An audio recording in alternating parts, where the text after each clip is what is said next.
तो चलिए प्यारे बच्चों, क्लास को स्टार्ट करते हैं। और आज की इस वीडियो में हम आपको इंग्लिश पढ़ना सिखाने वाले हैं। देखिए बच्चों, अंग्रेजी पढ़ने के लिए एक चीज़ ज़्यादा ज़रूरी होता है कि आप पहले ज़्यादा से ज़्यादा मात्राओं को पढ़ो, क्योंकि जब तक आप मात्राओं को नहीं पढ़ोगे तब तक आपको अंग्रेजी पढ़ने नहीं आएगी। इसलिए याद रखिएगा, मात्रा बहुत ज़्यादा ज़रूरी है। और अंग्रेजी में जो मात्राएँ होती हैं, ये दो तरह की मात्राएँ होती हैं। एक आपका बड़ा खड़ी की मात्रा होता है, जिसमें आप अ का ए पढ़ते हो, आ का डबल ए पढ़ते हो, क का के पढ़ते हो, ख का के एच पढ़ते हो। इस तरह की जो मात्राएं होती हैं, इनको हम बड़ा खड़ी की मात्राएं बोलते हैं। लेकिन ये जो मात्राएं होती हैं, इन मात्राओं का प्रयोग तब करते हैं जब किसी का नाम हमको अंग्रेजी में लिखना। अंग्रेजी पढ़ने में ये मात्रा हमारी कोई भी मदद नहीं करती है, लेकिन हमको तो अंग्रेजी पढ़ना है।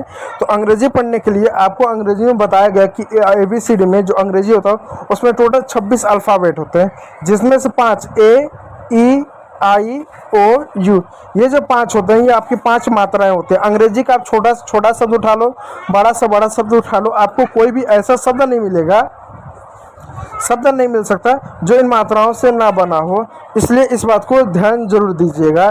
तो चलिए इन मात्राओं को समझते हैं, आखिर मात्रा कैसे काम करते हैं। देखिए, ये जो मात्रा होती है सिंगल भी होती हैं, जैसे CAR कार हो गया, जैसे BAT बैट हो गया, MAT हो गया मैट हो गया। इस तरह की मात्राएं होती हैं, ठीक है। इस तरह की मात्रा, इस मात्राओं में देखिए सिंगल मात्रा है, जैसे एक की सिंगल मात्रा ए शब्द है, सिंगल मात्रा है। लेकिन वहीं पर अगर मैं लिखूँ रीड, READ, तो रीड में देखिए ई की भी मात्रा, एक ही मात्रा, तो दो मात्राएं मिलाकर एक पेयर बना रही हैं। अगर मैं लिखूँ बुक, तो डबल ओ 2 बार आए, क्योंकि AEIOU ये 5 मात्रा अलग अलग मात्रा है, तो दो मात्रा मिलकर पेयर बना रही हैं।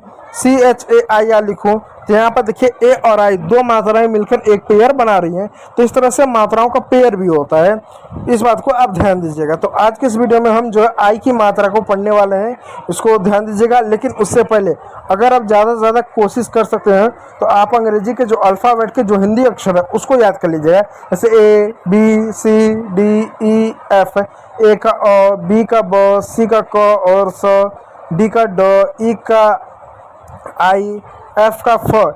इस तरह के जो अल्फ़ाबेट की जो मात्रा होते हैं, जब तक आप पढ़ेंगे नहीं तब तक आपको अंग्रेजी पढ़ने में नहीं है, क्योंकि यही वाला मात्रा कोई काम आएगा कि ए को अ पढ़ोगे, कि बी को ब पढ़ोगे, सी को क या सा पढ़ोगे।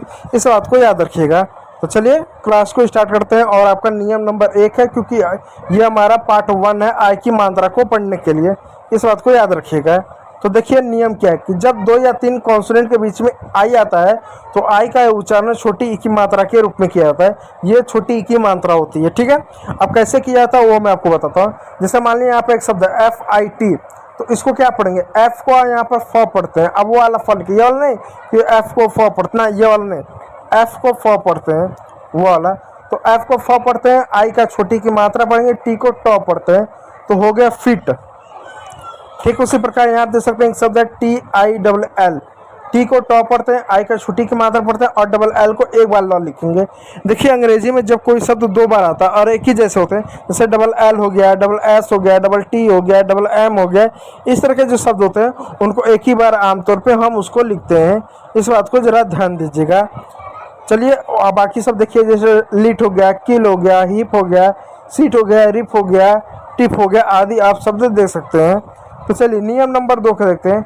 जब किसी वर्ड में आई आए तो आई के बाद एक कॉन्सोनेंट को छोड़कर अगर ई आए तो ई का उच्चारण आई के रूप में करते हैं।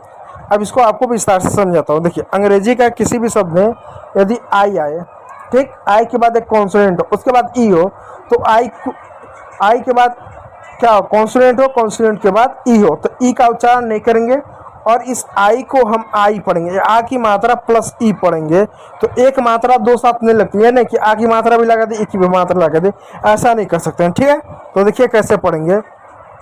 जैसे एक शब्द है उसको ध्यान दीजिए, जैसे मान लीजिए यहाँ पे एक शब्द है FINE, तो एफ को क्या फ पढ़ेंगे। अब देखिए क्या इसके बाद कॉन्सोनेंट हो, कॉन्सोनेंट क्या ई है, तो ई साइलेंट होगा। आई को आ प्लस ई पढ़ेंगे, तो आ की मात्रा लगा दो, ई लिख दो। एन को 9 पढ़ेंगे, हो गया फाइन। फाइन वाला वो फाइन बढ़ते ना, वो वाला फाइन नहीं है, फाइन मिस होता पाना, ठीक है। फाइन मिस होता, वो एक फाइंड होता है, एक फाइन होता है। तो फाइंड मिस होता है पाना और एक होता है फाइन मिस होता है अच्छा, जैसे बोलते हैं ना हाउ आर यू, तो आई एम फाइन, मैं ठीक हूँ, मैं अच्छा हूँ। यहाँ पे देखिए एक और शब्द है RIDE। आर को क्या पढ़ेंगे? र पढ़ेंगे। आई को क्या? आ की मात्रा पढ़ेंगे।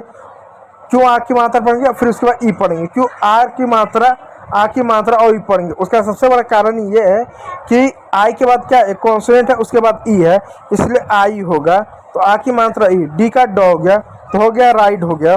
उसी प्रकार बाकी शब्द है, जैसे लाइक देख सकते हैं, लाइक आप देख सकते हैं, LI लाइक देख सकते हैं, लाइक देख सकते हैं, डाइन देख सकते हैं, साइट देख सकते हैं, माइक देख सकते हैं, माइन देख सकते हैं, बाइक देख सकते हैं, नाइस देख सकते हैं।